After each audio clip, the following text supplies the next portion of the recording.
ধরে কলার বানা বাইরো না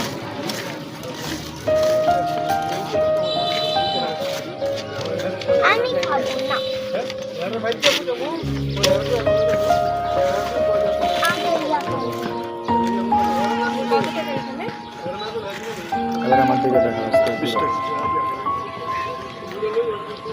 সো গাইস আমরা বেড়াতে গাড়ে আসলাম বড় বাজারের পাশে নামার বাজারে।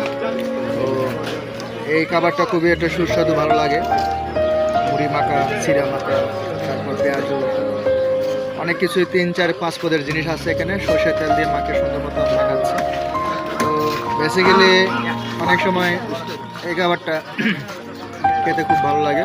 তো আমরা চলে আসি বাড়ি থেকে, তো আজকে আসলাম হঠাৎ করে, তো খাচ্ছি। সবাই ভালো থাকবেন।